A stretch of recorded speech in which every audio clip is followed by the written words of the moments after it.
Well, good morning everyone, it's Ian from DIY Home and Gardening at the allotment, and today I'm doing a little project which involves this bed behind me, which is basically all my brassicas. So if I turn the camera around and we can have a look as to what the problem is and what my plan is.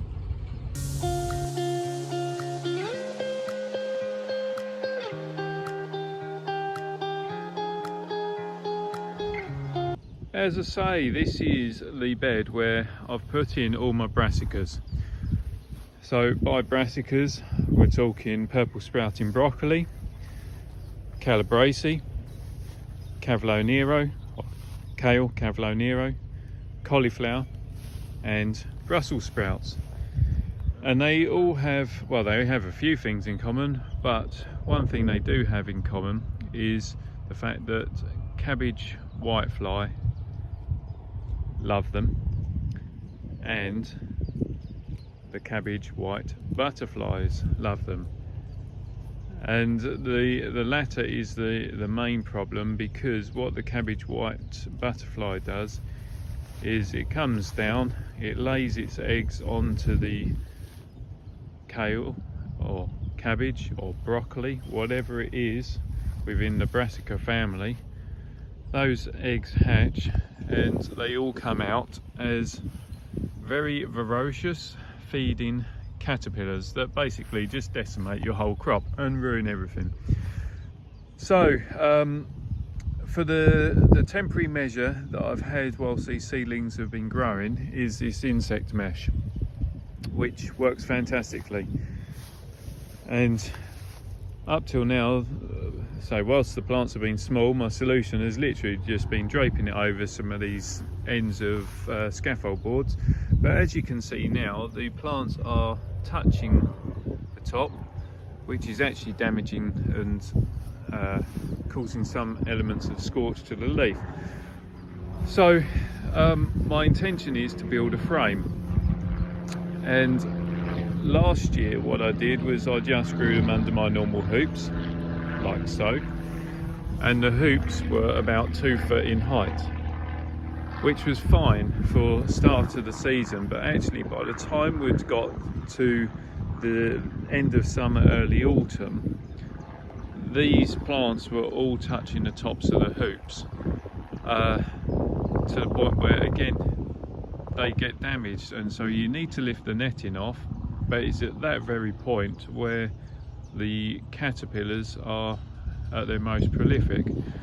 So this year what I'm going to do is I'm going to build a framework to cover this whole lot, but really that's going to be catering for the needs more so of the Brussels sprouts and the purple sprouting broccoli. If I had been a bit more organised, I would have planted the two next to each other, so then I could have done differing height units. But essentially I think yeah, I will build the unit so that it can accommodate all of this lot, and it will be movable so that as I do crop rotation next year, the unit can be moved quite easily. And likewise for harvesting, I need the unit that can be made to come off quite easily. So what I'm thinking is that I'm going to be using that old timber there. So these are pieces from Christmas tree pallets. Now you can see there the old Nordmanii Christmas trees. So I've got bits of pallet wood there, I've got some pallet wood there, and some offcuts of some tile batten. And essentially what I'm thinking in my head is that I'll build a frame about 1.2 meters high or 4 foot high, that then comes across the width of the bed, so 1.2 meters, and then drops down, and build a series of those legs, if you like, or upside down horseshoes, and then brace them together at the bases and at the top to form maybe 2 or 3 boxes that can then easily lift off. And where the offcuts of the tile batten were coming is, I was thinking about it last night. There's quite a lot of people, I'll take a step back, quite a lot of people end up doing these fancy hinge contraptions, which is great, but then it does mean that the thing has got to hinge one way or other, and actually if you've got a bed that side that's tight and a bed that this side is tight, then it makes it quite awkward to be able to hinge the thing right over. And it also then means that when you come to do your crop rotation, you've got to undo all the hinges. So what I'm going to do is I'm going to use some of the tile batten and fix it on the insides of here, so that actually hopefully my frame will sit with inside these existing beds and just drop down and literally use the weight of the unit to hold it down. That's what I'm thinking anyway. So yeah, I suppose the first thing is to cut a load of the uprights and see roughly where my spacing is going to be. I think to start with, what I'll do is probably about 4 pairs, make the uprights, make the cross sections and assemble those, and then see where I am. So tape measure, saw, pencil to hand, timber over there, let's get cracking. So already at first section made a change. I'm only going to do the uprights as 1 metre because then that means out of each length I can get a leg plus a cross section, and actually by the fact I've got quite a decent drop there, as long as it only sits sort of about 1 inch into the frame, that would still give me 1.2 metres worth of clearance or growing space between the soil that they're planted in and the top of the frame. So slight tweak of engineering to make best use of the material, and just leaves me that little bit of scrap, which will then, well, I can then use that in the fire at home. So that's the first set of legs and top brace built. So you can actually see it's going to be more than tall enough, I think. Might just have to take the top out the purple sprouting broccoli if that gets a little bit taller, but yeah, definitely going to be good enough. I have realised that, well, not realised, but I thought if I make it so it's in maybe 2 sections, so then I can take off 1 section at a time, just make it a little bit easier for manoeuvring around. The only thing is that I will then need to, well, I've cut some extra to do it. It means that I'm going to have 1 set of legs here, another set here, and another for the middle piece, and then replicate that. So it's going to mean that I'm going to end up with 6 legs as opposed to the 4 that I was originally thinking, which would have spanned the entire thing. But as I say, if I do it as 1 complete unit, then there's no way I can actually move it by myself. So I'm going to have to do it in 2 sections. So that's all the uprights done. I ended up having to use some of the wood that I'd stripped down from my old chili pepper support, but actually that's given me enough legs.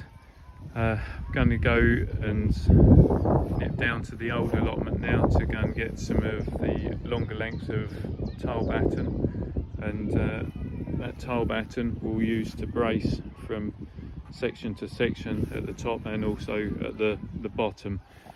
That's my thought anyway, so I'll see you in a bit. Right, okay, so I've been and got the wood up here. Now to cut the top and bottom pieces. So basically measuring across to the center here, so it's actually 3 meters and 1 centimeter is how long I want the total length to be. So I shall cut 2 sections of that for either side, and 2 for the top as well. So I got the first 2 rails cut, so they are actually going to be for the top. So all I've done is I've just turned the supports upside down for the time being. So I'm going to fix it onto this end so it'll be nice and flush, like so, and like that, so it'll be nice and secure. And then I'll manoeuvre, oh, nearly tripped over, manoeuvre this piece, so again that's flush on this end, and screw that down. Once I've done the two ends, then this piece will get moved so it's in the middle, and exactly the same on the other side, and that will create a nice stable top section. And then essentially it'll be a case of repeat exercise, so another bar which will then run well, what is on the bottom. So I get that done. So I've done the first rail on that side, not fixed in the middle, just doing this second one. And all I do, so I can do it by myself, balance it on one end, secure the other, and then now you can see that actually this leg will need pulling in, or whichever way, to make it nice and square, and then fix accordingly. Once this is done, I'll measure and mark and fix the middle ones. So that's one section done. Now it depends as to how strong you want to make it. I'm going to put one brace across there on the inside to work out that measurement. Get your tape measure and measure from this internal section there to that internal section there, and then you can then cut it and screw it just above here, which will make it nice and sturdy, stop the sides from splaying out or indeed moving in. Well, I've just cut some of these little blocks. They're only 20 centimeters long, and all I'm now going to do is position them to the height that I want within inside the frame. I'm thinking of just being about 4 centimeters down from the top, which is about an inch or just over an inch. I can't go right into the corner because of these supportive legs, but it doesn't matter, because say being an inch down, it will mean that the frame of that structure is going to be below this, so it'll be held in place by that, and as long as this is level, then it will look nice and square. So I'm going to get these done, one side, two sides, and then a couple in the middle either side, and then same there.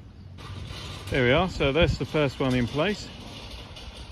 Now to build the second one. Once got that in place, then essentially I'll be getting that lot and dropping it over the top and stapling it down, or screwing it on, or whatever it happens to be. Okay, so for this stage it's definitely a two-person job, utilising the old insect mesh that was on the old allotment, and using staple gun, just put in roughly at 6-inch spacing, got an inch overlap on this side, because this bit will be the piece that goes into the middle, so just want a little bit of overlap so that well, nothing's going to get through. And so we're literally just pulling it taut and stapling as we go. Do the sides first, and then can staple that side and then this side, and then we'll cut it. So we did one side, other side's done, and now it's just a case of go along and cut this excess off, and then repeat to do this end, leaving enough so then it can drape down to cover this very end section. So doing these ends is definitely worse than trying to wrap Christmas presents, but I think we've sussed it. So stapled it into the centre, and then kind of tried to get a neat triangle, if you like, pulling the inside piece and getting it relatively straight on the side, just to, well, get as tight as possible and as neat as possible. Once we got this done, then we'll just finish stapling across the frame and cut. Okay, and that's the first section done. Not the prettiest, but it will certainly do the job, and makes use of some old netting that we had, so we'll have to do another one, but that will not be today, as you can tell the light is definitely dropping. Forecast for this week and weekend is going to be hot and sunny, so actually again doubles up this time of year before the caterpillars. This will actually help filter out some of those light levels, and you can actually see, I suppose, the difference between the light penetration. So hopefully if it does get really sunny, you won't suffer so much scorch under this insect mess as you will do uncovered. But anyway, that is it. That's the video done. So that is it. That's video done. Thanks for watching. If you've got any questions, then obviously please send them over to me. I'll do my very best to answer them for you. If you like what I'm doing, then please subscribe to the channel. Don't forget to hit that reminder button. And I always say it, but it is so true. Enjoy what you're doing, have fun, do a little bit of experimentation, and if you need to, practice those building skills. So till next time, bye for now.